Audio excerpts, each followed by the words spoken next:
Nuestra charla principal se sube todos los días a nuestro canal de YouTube. Búscanos como Diana Verónica y Tony, la entrevista. También puedes volver a escucharla en Spotify como Diana Verónica y Tony. Te invitamos a seguirnos, regálanos un me gusta, compártela con tus amigos y activa las notificaciones.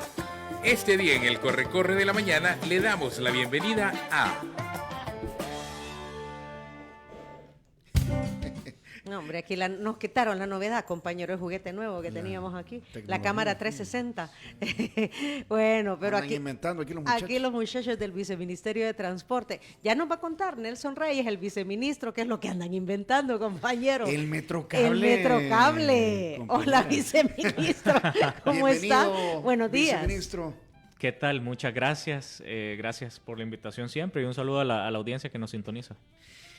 Hoy leíamos esa noticia del Metrocable. Bueno, hay un montón de temas con usted, viceministro, pero el Metrocable que va desde Mexicanos hasta el centro histórico. Hasta el centro histórico, digamos. Es un aerocable que pasa, empieza en Sacamil, tiene una estación cerca o en una de las esquinas de la Universidad Nacional.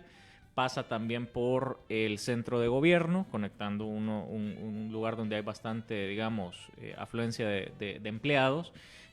Pasa ya por último, ya la cuarta estación sería cerca del Parque Cuscatlán, en sentido hacia el centro de San Salvador. Entonces, bastante en la cercanía del centro histórico de San Salvador y son alrededor de 3.7 kilómetros. Puede llevar alrededor de 3.500 pasajeros por hora en cada uno de los sentidos. Esto es un teleférico, ¿verdad? Como lo tenemos en nuestro imaginario salvadoreño. Un aerocable en ambos sentidos se está moviendo constantemente y pues el tiempo de duración del viaje, excepto el completo que acabo de mencionar, son 15 minutos. Y 3.500 pasajeros por hora. Por sentido, sí. Ajá. O sea, me Por voy a subir a una góndola. Así como es. el teleférico San Jacinto, es lo que nosotros tenemos así en referencia. Masivo. Solo que masivo, pensado precisamente para poder mover una buena parte de la población que necesita circular en ese sentido. Estamos hablando que de pasar de Mexicanos al centro histórico, hay mucha gente que necesita realizar ese viaje, obviamente necesita tomar vías alternas, la 25, o qué sé yo, buscar allá Boulevard de los Héroes. Por los Héroes. Este recorrido, sin estarse metiendo en el tráfico, sin estarse metiendo a conducir, a ir en el bus, a estar ahí en medio de todos los vehículos, en el congestionamiento, pues tomaría 15 minutos. Y actualmente, Parque Cuscatlán. ¿hay alguna medición? ¿Cuánto toma ese recorrido? Actualmente puede llegar a tomar unos 40 minutos, ¿verdad? 45 minutos aproximadamente es lo que podría llegar a tomar en una hora pico, ¿verdad? Uh-huh. Diferente es si estuviera despejado, pero en una hora pico puede ser, digamos, unos 40, 45 minutos. Pasar a 15 minutos de recorrido para ese tramo realmente es una reducción drástica también, 30 ¿verdad? minutos. Sí. Viceministro, ¿podríamos entender cuál es la lógica de por qué se decantaron por este sistema, este método? Lo que sucede es que se tiene pensado todo un plan integral, ¿verdad? Obviamente siempre se ha platicado y siempre ha estado en el tintero un tema de metro, siempre ha estado en el tintero el tema del ordenamiento con los buses, pero parte de ese ordenamiento, un sistema de transporte no es de una sola modalidad, combina muchas modalidades para poder integrar a toda la ciudad. Entonces está pensado, por ejemplo, en el largo plazo, todas estas líneas de metro que se tienen pensadas, ya se tiene esquematizado por dónde tendrían que pasar y cómo unas líneas de aerocable o de teleférico pueden alimentar de pasajeros ese sistema de metro que se tiene pensado. Además, empezar por aquellos puntos que tienen una mayor demanda, como es el caso de Mexicanos, hacia el centro histórico, pasando por el centro, pasando por la Universidad Nacional. Yo estoy seguro que de Mexicanos, muchísimas personas, pues hay estudiantes, hay maestros que tienen que ir a la universidad. Allí es una densidad poblacional alta, Exacto, definitivamente. Exacto. Ajá. O también puede haber mucho empleado de gobierno o puede haber mucho empleado del sector del centro histórico que necesita llegar a esos diferentes puntos y que puede servir para disminuir los tiempos. Otra de las razones es la facilidad con la que puede llegar a ser construido. ¿En qué consiste un metrocable? Primero, se tiene el componente electromecánico, el motor, todos los cables que van a mover las góndolas, todo el sistema eléctrico, los sistemas del software que se necesita para poder controlarlo. Esos son los componentes electromecánicos, y la obra civil es relativamente sencilla. Es simplemente construir pilotes, que es lo que va a sostener, digamos, todos los cables, y es lo que va a permitir que las góndolas se muevan en el aire. Son góndolas que pueden transportar 10 personas sentadas de forma tranquila, de forma segura también. Son medios de transporte que han estado siendo utilizados alrededor del mundo cada vez más, con mayor frecuencia. Lo vemos en muchos países de Latinoamérica también, sobre todo en países como los nuestros, que también tienen una geografía bastante montañosa, accidentada, y que puede aprovechar esos cambios en las alturas, ¿verdad? Sepa yo, Medellín tiene metrocable. Medellín, hay muchísimos países. Lo más común, en sus inicios, el metrocable era iniciado, quizás era utilizado más con fines, puede ser turísticos, en sus inicios, ¿verdad? Así como tuvimos uno aquí. Sí. ¿Verdad? Pero cada vez más se puede ver en diferentes partes del mundo, precisamente Medellín, por ejemplo, que está siendo utilizado también para poder movilizar a la población. Es una alternativa, como menciono. Una de las razones para poder implementarlo es, primero, porque obviamente es considerablemente menos costoso que una línea de metro. Se puede empezar por ahí. Es considerablemente más rápido realizarlo que una línea de metro, entonces también se puede empezar por ahí. Apoya con el tema de llevar pasajeros de forma rápida, 15 minutos para un tramo que antes podía tomar más del doble, y por supuesto que está pensado en el largo plazo, viéndolo como parte de un sistema que va a alimentar las diferentes líneas que se tienen pensadas para construir de metro también. Okay. O sea, no están casados solo con el metro, la idea del metrocable. No. De hecho, ya, es decir, se tiene pensado otras líneas de metrocable, sí, en otras zonas, digamos, periféricas. Y si nosotros nos fijamos, ¿cuáles podrían ser unas rutas, por ejemplo, para metro? Si hablásemos de un metro, obviamente una línea norte-sur, este-oeste, que atraviesen toda la mancha urbana del área metropolitana de San Salvador. Pero en la periferia de esa mancha urbana también se pueden constituir diferentes rutas de aerocable que pueden servir para alimentar ese sistema. Llámese, por ejemplo, un Panchimalco, los planes de renderos. Llámese, por ejemplo, un Boquerón, por ejemplo, ya con una vocación un tanto más turística. Pero ya también en esa misma periferia se tiene un Mexicanos Centro Histórico. Ya no tanto con una vocación tan turística, aunque puede debatirse eso, ambos, porque por ahí está el Centro Histórico también, pero también con muchísima densidad poblacional, ¿verdad? Y con muchísima demanda de gente que necesita moverse en esa ruta. Ok, entonces la alternativa de Metrocable que fue anunciada ayer, viceministro, que sí vaya Mexicano Centro Histórico, ¿para cuándo se tiene previsto que comience a funcionar? ¿Con qué fondos se va a construir? Operar? ¿Quién va a operar esto? Esto estaríamos viendo que sea el gobierno quien lo esté operando inicialmente. Luego podremos ver si se delega o se concesiona para un tercero, pero obviamente lo que se quiere garantizar es que funcione a la perfección desde el principio y obviamente garantizar la sostenibilidad. Esto, quizás la fecha de inicio, le voy a dejar esa primicia al ministro, que sea él quien anuncie. Ya él había anunciado, bueno, se viene esto muy pronto. Y la duración de la construcción o la ejecución de este proyecto duraría aproximadamente 18 meses. Año y medio. Okay. Año y medio. Ok, esto sería parte, dice, ya del diseño de un plan integral de transporte público. Sí. Y esto lo digo porque de repente se puede pensar, bueno, pero ¿y por qué nos vamos a llenar entonces de teleféricos o nos vamos a llenar de aerocables? No, realmente ya se tiene contemplado diferentes líneas que podían alimentar un futuro sistema de metro también. Algo que aporte al sistema, algo que alimente de pasajeros ese sistema, ¿verdad? Entonces se van preparando los diferentes elementos. Obviamente se ha pensado en las estaciones que debe de tener. accesibles para que pueda haber cercanía también con diferentes rutas de transporte colectivo, porque así como se piensa que un aerocable para un futuro metro pueda alimentarlo de pasajeros, también el actual transporte tiene que poder alimentar el sistema de metrocable que se quiera construir. Viceministro, ¿y qué va a pasar con lo que ya... Yo sé que hay un litigio legal en el tema del Citrams, pero ahí están esas estaciones, esos bodoques ahí en medio de... De hecho, ya se han empezado a retirar algunas, las que estaban ahí por el Salvador del Mundo. estaciones. Sí, la estación que estaba ahí por el Salvador San José de la Montaña. Por San José de la Montaña. De hecho, ya se retiró, ya Obras Públicas lo retiró. Parte de las cosas que, pues, obviamente cuando no se hacen bien, es parte de los problemas que se pueden ver. Un tema que ha estado... ¿El carril segregado va a continuar en Boulevard del Ejército, por ejemplo? Es algo que, bueno, para empezar, se requiere hacer diferentes inversiones por ahí. No solamente se trata de, bueno, quitamos unos separadores. Hay desniveles en la calle, hay diferentes intervenciones, pero yo creo que quizás la lección más grande que deja un proyecto como el Citrams, porque creo que mucha gente... dice, bueno, ¿cuántos millones invirtieron ahí? Es que solo en eso un pienso elefante ahorita. blanco. Ajá. Algunos dicen como, bueno, ojalá regresara. Algunos quizás lo esperan incluso.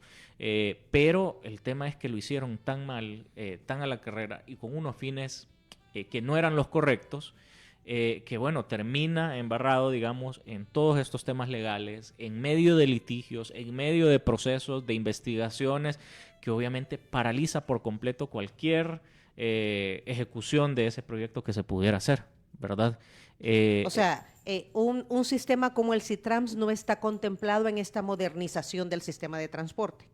Por el momento no. Estamos viendo otras opciones que posiblemente puedan tener un impacto todavía mayor, pero digamos en el futuro cercano no se percibe esa reactivación.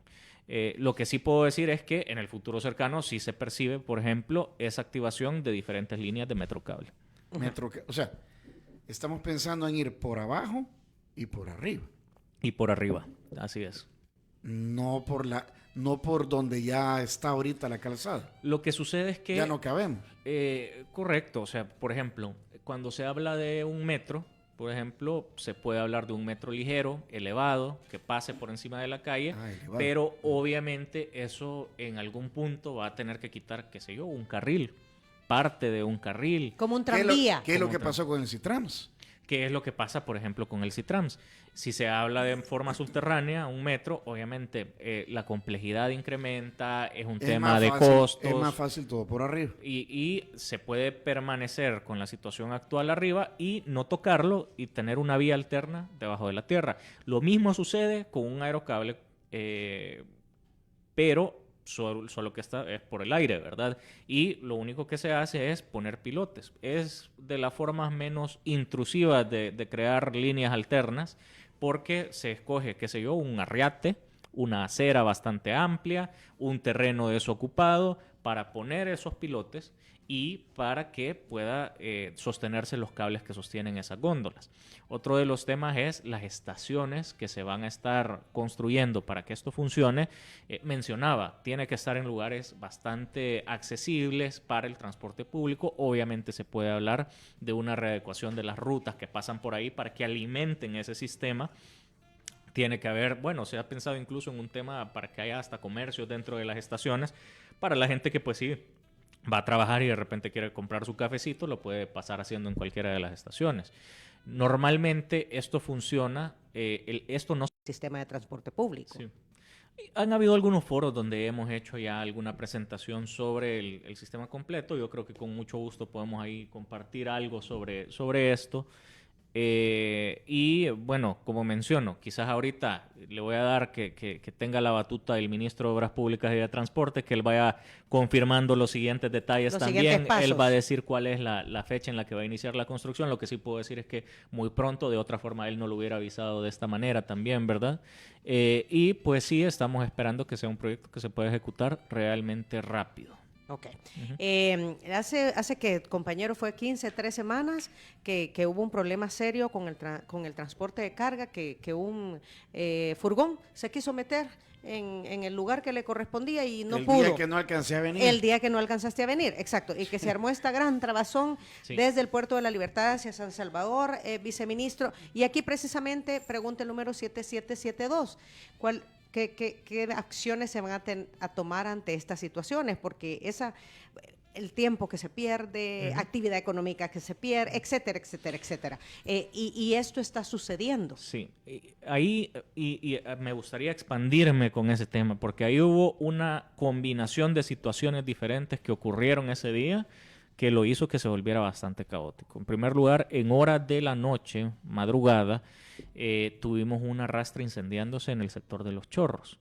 En el momento en el que, bueno, se detecta esto, se hace el aviso para bomberos, para todos los equipos que tenían que hacer limpieza de materiales, remoción de escombros, y obviamente la grúa que tenemos disponible para transporte pesado, moviendo los escombros que habían quedado para poder liberar la vía. Obviamente que Los Chorros es otra calle de las principales que tenemos para ingresar al área metropolitana de San Salvador. Y en medio de esta operación también queda trabada una rastra que estaba saliendo o entrando a una de las bodegas o a una de las fábricas que teníamos ahí en el Puerto de la Libertad. Obviamente se necesitaba terminar las labores y las maniobras que se estaban realizando en Los Chorros e inmediatamente se lleva escoltada esa grúa para poder liberar carretera al Puerto de la Libertad, pero obviamente es algo que toma su tiempo. La grúa también necesita hacer maniobras, aunque nosotros la llevemos escoltada, ¿verdad? Porque la podemos llevar en contrasentido, con la sirena abierta, deteniendo el tráfico para que llegue lo más pronto posible, pero ya estando en el lugar también necesita realizar maniobras. Necesita amarrar las cadenas, enganchar las cadenas, poder posicionarse de tal forma que le permita mover la rastra de tal forma que pueda salir Una de gran ahí. maniobra. Son maniobras que se necesitan hacer, obviamente lleva su tiempo. Inmediatamente los equipos se activan. No es que eso sea la solución en un momento como ese, pero activan un carril reversible para permitir al menos el flujo de un carril en sentido hacia San Salvador viniendo del Puerto de la Libertad. Como menciono, por supuesto que no resuelve, ¿verdad? Lo que resuelve es mover ese camión que había quedado ahí, pero es algo que puede, digamos, mitigar un poco el efecto que estaba teniendo esto. Ahora, ¿qué es lo que había pasado? Realizando las maniobras, el camión había quedado trabado entre la barrera divisoria central de la carretera y uno de los portones de esta empresa donde había quedado. Maniobras que no pudo realizar de forma adecuada, un tanto negligencia también de parte de la empresa, porque, bueno, no voy a culpar, digamos, al vigilante que solo cerró el portón y dijo, bueno, ahí te arreglas, no pasa nada, adiós, y ya, es problema tuyo, pero obviamente se toman acciones también a partir de esto, y se le pone alrededor de $400 en multa, coordinado también con aduanas porque era transporte internacional, coordinado con aduanas para que no pudiera salir del país y no había pagado esas multas también. Y pues obviamente reforzar los controles. Estamos en proceso también de conseguir grúas adicionales para poder atender este tipo de emergencias, porque como menciono, teníamos la emergencia en Los Chorros, teníamos la emergencia en el Puerto de la Libertad. Pues sí, necesitamos ir reforzando también las herramientas que tenemos para dar respuesta. Los horarios de circulación ¿se respetan, no se respetan del transporte de carga, viceministro? Hemos estado, por ejemplo, reforzando uno de los horarios de circulación ahí en carretera del Puerto de la Libertad. Ahí yo creo que es importante mencionar algo. Hay muchísimo banco de material de construcción en carretera litoral, que ocupa como una ruta carretera al Puerto de la Libertad. Posiblemente sea demasiado restrictivo porque el país, digamos, la economía del país sí depende de la construcción.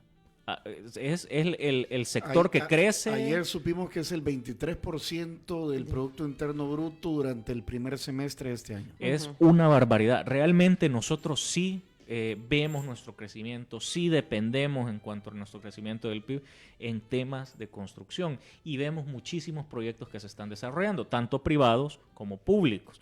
Es importante hacer un balance, obviamente, entre no restringir demasiado ese crecimiento. Entonces, por ahí lo que hemos hecho es limitar, eso sí, los vehículos articulados, independientemente si es de construcción, independientemente si es de cualquier elemento que vaya cargando, textiles, lo que sea, pero los articulados sí se han estado parando, digamos, en la carretera al Puerto de la Libertad. Articulado me refiero, cabezal junto con su Sí, porque remolque. las volquetas suben y bajan Sí. decenas. Sí, ahora, Volquetas. eso también lo que se está regulando es la velocidad a la que están circulando, mantener una vigilancia constante de esa velocidad a la que circulan.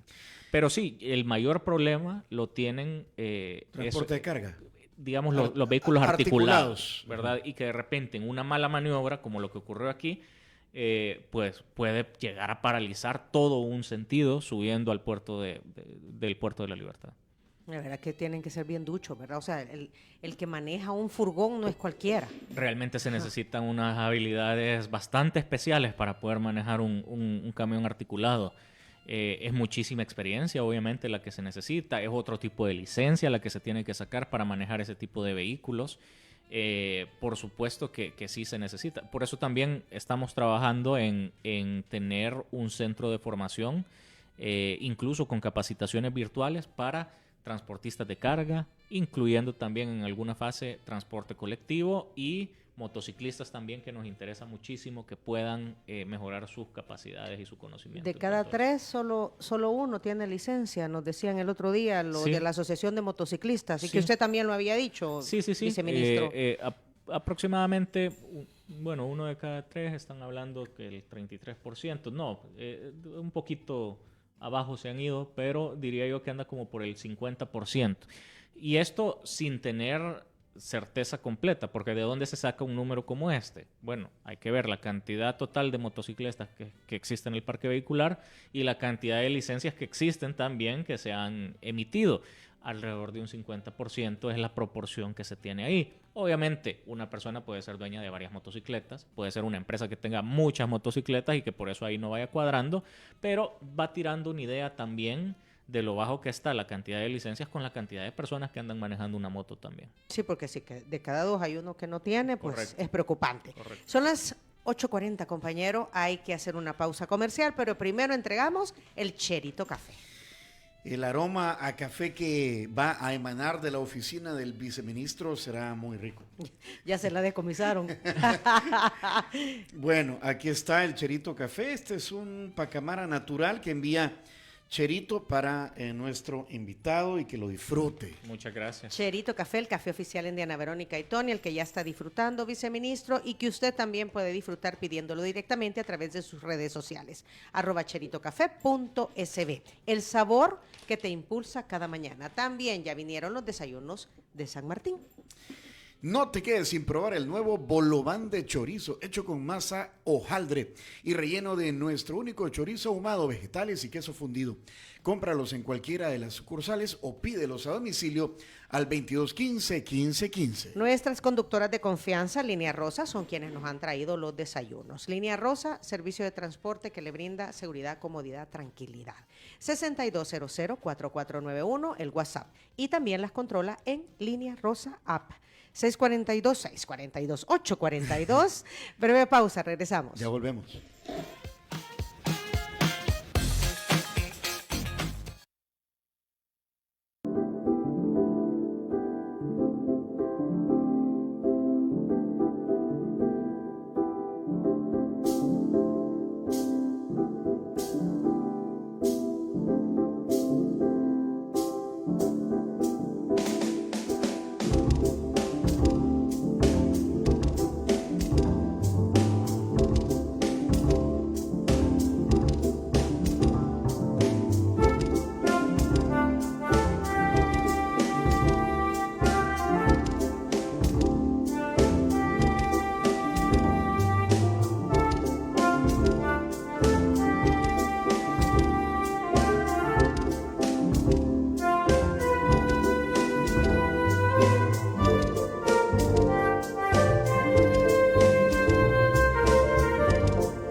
Conversamos con el viceministro de Transporte, Nelson Reyes, y aquí hemos hecho un resumen ejecutivo de todas las consultas que tiene nuestra audiencia. Muchas tienen que ver con el tema de las placas. Hay una prórroga para el cambio de placas. Sí. Viceministro, ¿cuál es la situación al respecto? Bueno, siguen vigentes las placas actuales. El tiraje antiguo llevan más de 12 años vigentes en realidad. Se ha hecho una prórroga aprobada por la Asamblea Legislativa que permite su vigencia hasta agosto del próximo año. Ahora, se ha ido prorrogando, obviamente se ha dicho que esto es un tema para cuidar el bolsillo de los salvadoreños. Hay que sopesarlo también y balancearlo con el hecho de que, en efecto, sí se necesita cambiar las placas, tienen una vida útil, se van desgastando, pierden reflectividad, se van dañando, se quiebran, se doblan. Es necesario cambiar las placas. Es uno de los elementos importantes del vehículo, es el DUI del vehículo. Y estamos pensando hacer una transición bastante suave. Normalmente la gente cuando piensa, bueno, van a hacer cambio masivo de placas, piensa, me va a tocar hacer todas esas revisiones, me va a tocar ir a hacer que los exámenes de gases, que el sistema eléctrico, que las condiciones mecánicas y además de eso, el gasto de todo esto que estoy hablando, es algo que de repente la gente lo puede llegar a sopesar y se le viene a la cabeza cuando piensa en un cambio masivo de placas. Pero hemos estado considerando diferentes opciones que podrían llegar a implementarse, entre ellas, para empezar, que los carros que van ingresando al parque vehicular, nueva matrícula, los carros que están siendo importados, pues esos realmente se les puede empezar a aplicar un nuevo tiraje de placas, con las placas nuevas. Porque de todas maneras, esos vehículos necesitan pagar los derechos de circulación para que ese carro venga aquí y podemos iniciar, por ejemplo, para que esos ya tengan las placas. Ir haciendo una transición bastante suave, empezando por ahí. Si se habilita vigencia de otro par de placas, al mismo tiempo que se tiene vigencia de las anteriores, mientras la gente lo va cambiando, pues se puede hacer voluntario también. Quien lo quiera cambiar porque lo quiere hacer ordenado, pues también puede ir cambiando su placa. Y lo otro es, pues también hacer el cambio de todas estas placas provisionales por las placas definitivas y posiblemente hacer el salto de un solo. La gente que ha estado esperando con su placa provisional, no darle primero el primer tiraje y después el segundo, sino, bueno, pasemos de un solo a las nuevas. A las nuevas. Lo otro es que se está contemplando, por ejemplo, hacer una personalización de las placas. Implementar algo que se ha implementado en otras partes del mundo, poder personalizar la placa. Le podrían poner Diana, le podrían poner Tony. El bicho. El bicho, por ejemplo. Sí, ahora, eso sí, obviamente, eso lo he dicho, es vanidad. Entonces, eso se puede cobrar aparte. Tiene un costo adicional. Debería pagarse. Exacto, tendría un costo adicional y obviamente ya... ¿Cómo es corazoncito coreano? ¿Cómo es, compañero? Ajá. Sí, yo me imagino que, por ejemplo, el famoso carrito que está todo del Barcelona, yo me imagino que va a correr para ir a ponerle Barça también, ¿verdad? A su placa. Entonces son cosas que, pues bueno, ahí también se va a poder hacer. No es obligación que alguien personalice su placa y por lo tanto, pues sí, también tendría un costo ¿Hay quienes adicional. le ponen las siglas de su nombre? Ajá. Sí, la persona le puede poner cualquier cosa, hasta la serie del vehículo que está manejando, si tiene un vehículo así súper chivo, ¿verdad? Un Porsche y de repente le quiere poner específicamente la serie y que lo diga ahí en la placa, puede considerar quizás hasta después vender el vehículo con todo el derecho de esa placa personalizada en específico. Pero va a tener un costo adicional. Tiene un costo adicional, sí, Ajá, sí. cabal. Pero pues sí, es un tema de... Pues sí, si quiere gusto, pues pague, ¿verdad? Exacto. Ajá. Vea, lo que sí se busca es, si se hace una renovación o un cambio de placas, pues ahí sí, ¿verdad? Si esto es algo que se necesita hacer, ahí sí buscar que sea el menor costo posible para la población, el menor peso. Si se le puede distribuir ese gasto en 5 años, que se le pueda distribuir, que lo pueda hacer con tiempo, en el momento que mejor le parezca. Se buscan opciones de ese tipo. ¿Cuándo se va a saber esto, viceministro? Yo creería que ya para finales de este año ya puede estar un poquito más definido también. Hay ciertas reformas que se tienen que ir trabajando y que se han estado ahí definiendo. Pero es algo que ya el próximo año podríamos estar viendo Nos un quedan cambio. 2 minutos y yo tengo una pregunta de seguimiento, porque en ocasiones anteriores habló de la renovación de la flota de autobuses. Sí. ¿Cómo va eso? Bueno, es algo que todavía continuamos avanzando. Me gustaría poder decir que ya existe, por ejemplo, una orden de inicio para que vengan esos buses, pero todavía falta. Son varias gestiones las que se tienen que realizar. Es un financiamiento bastante grande.